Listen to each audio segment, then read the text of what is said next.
Gary, this is Leighton from Just Collect, and I'm interviewing someone that I've known for a very, very long time. Gary, how long have you been collecting for? Well, I started collecting as a kid, like most of my generation, and I stopped for a few years to go off to college. Okay. And I was fortunate; my mother never threw my cards away. And so, at some point in the early '70s, I found my collection again, and ran into a good friend, a guy who was collecting cards, and he and I became partners, and I've been collecting ever since. So I've been collecting as an adult, although I wasn't very popular to tell people as an adult either. But anyway, so I've been collecting since about 1973. Actually, I have a good story about that. My mother was a professional model, and she would have these parties, and I would be in my early 20s, and I would be invited to these parties with all these attractive ladies. And my mother would introduce me as, this is my son, Gary, and he collects old baseball cards.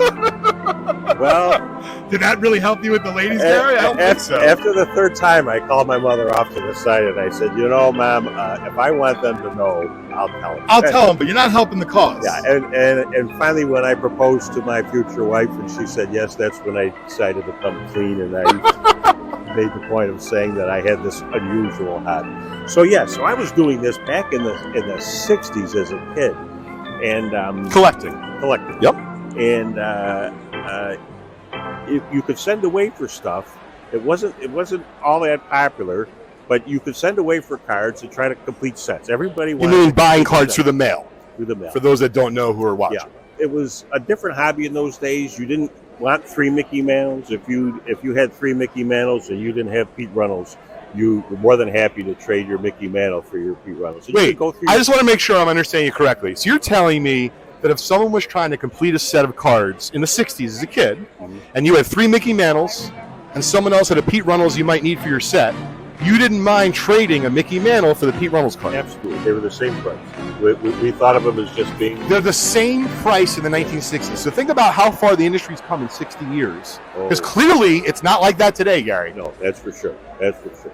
And it was not a very... not a big deal. There were not a lot of people doing it. I only knew a few people, and we would send mimeograph sheets to each other with want lists. And you know, you never put a price on it because there really wasn't any value to them. But you would send a want list out to somebody. He would send one to you. You might send somebody cards that were on his want list.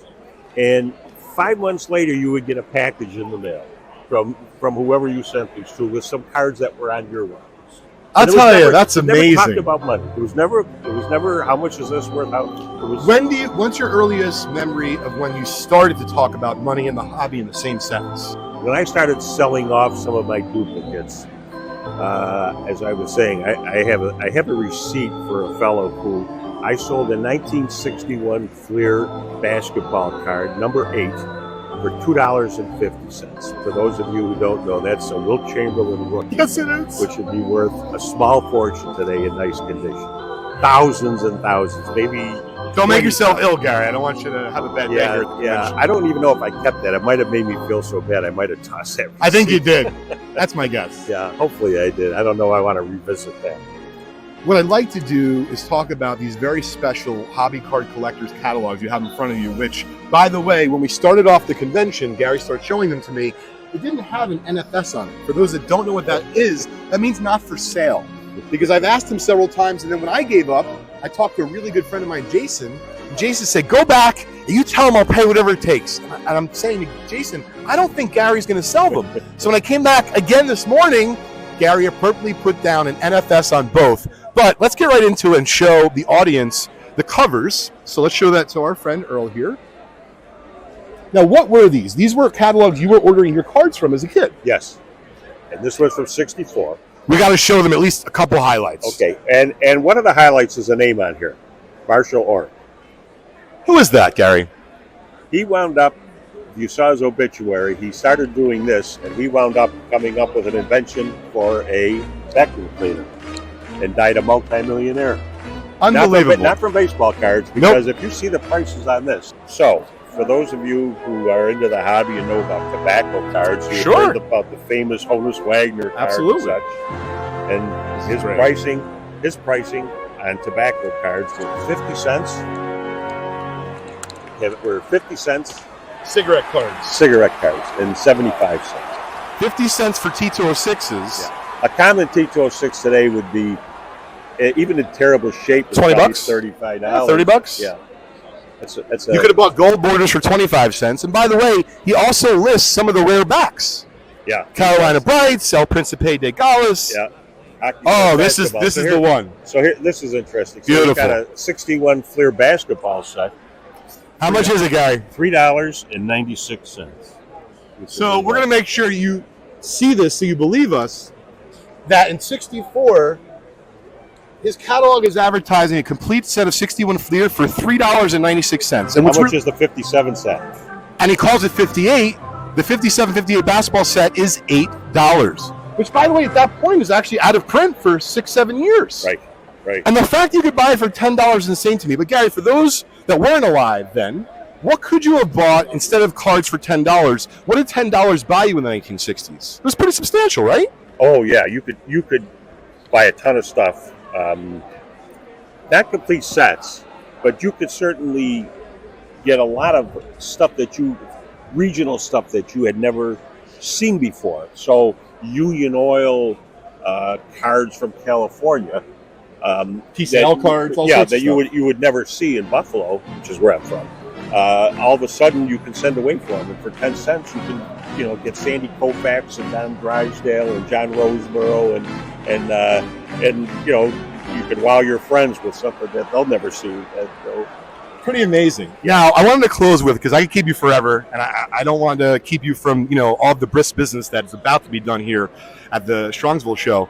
So tell folks a little bit about what it was like, because you told me a little bit about it, and I wanted you to do the talking. What it was like to own a restaurant and a card store in Buffalo during your heyday, because the stories you were telling me are just insane about the amount of cards you saw and Yes. you were able to buy. Yeah, I had a card store right across the street from my restaurant, and it was Very convenient.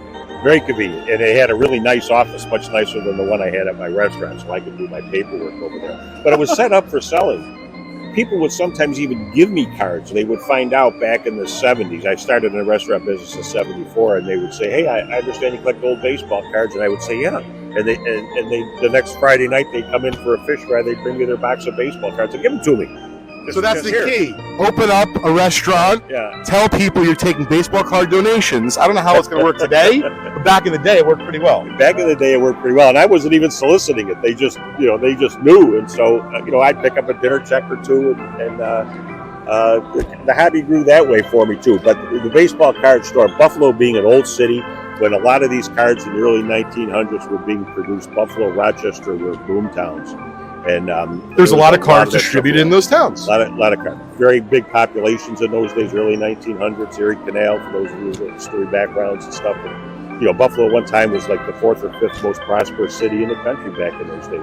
So this stuff was because of Gary. Yeah, it was all due to me. Yeah. Well, and my restaurant. As I said, I could probably keep you here forever, but I wanted to sincerely thank you for spending the time. And this is what I want people to take note of, because I'm going to put up an interview from the show from Michael Hefner from Leland's, and of course Gary. And this is what's awesome. For folks who've been in the hobby for decades, collecting, wheeling, and dealing, you're smiling. Hef was smiling during the interview. Yeah. I'm smiling. Yeah. Gary, thank you so much for taking the time. Oh, thank you. I had appreciate it. enjoyed it. Thank you. Hope it worked out okay for you. Oh, I did.